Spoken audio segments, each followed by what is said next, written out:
This is a story called A Child's Silence. Savannah is a 4-year-old girl who was born profoundly deaf, and as a result, she is unable to speak. Her parents just let her sit around all day and they don't spend any time with her. She has no way of communicating because she hasn't been taught sign language or lip reading. She has an older sister, Libby, aged 6, and 2 younger brothers, Noah, aged 2, and baby George, aged 6 months, who are all perfect in every way. Their parents both own their own business and they've decided to hire a nanny to take care of the kids. However, the new nanny is trained in lip reading and sign language, and she vowed to teach little Savannah both.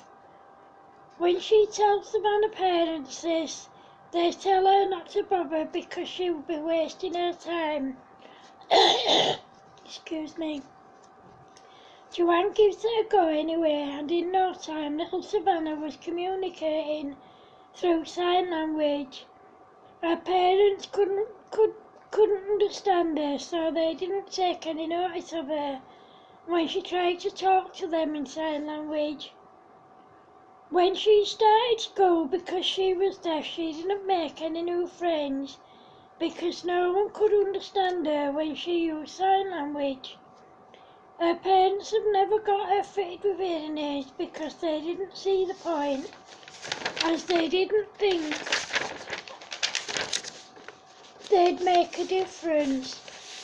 The teachers at school don't know sign language and there's no one who can offer little Savannah the support that she needs. Joanne suggests to Savannah's parents that they try and arrange with the school to get the right support for Savannah at school, but they refuse. Excuse me. Joanna says to them, if you get her the right kind of support now, she'll thrive, and she'll learn the same thing the other kids are learning. Savannah's mum, Donna, says, there's no support out there and the school don't have the funds needed to hire extra support for her, so what's the point in trying? If you don't try, you'll never know, Donna. At least think about it, Donna, please. You clearly love your daughter.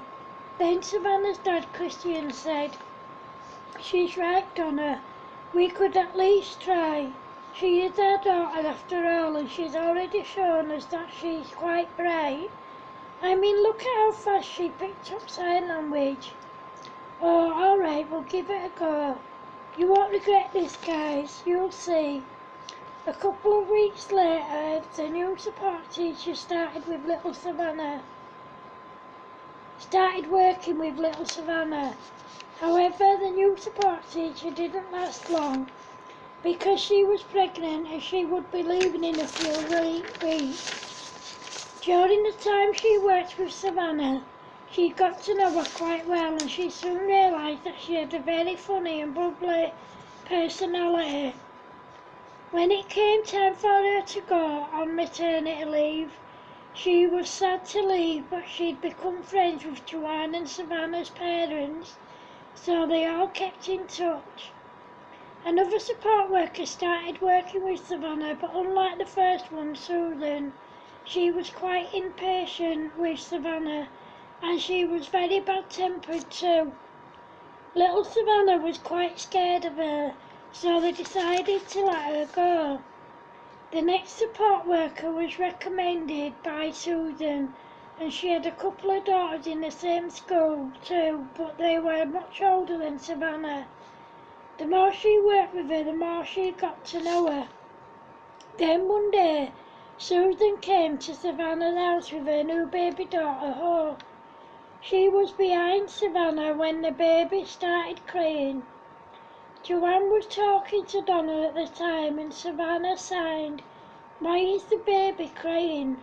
Joanne and Donna couldn't believe it.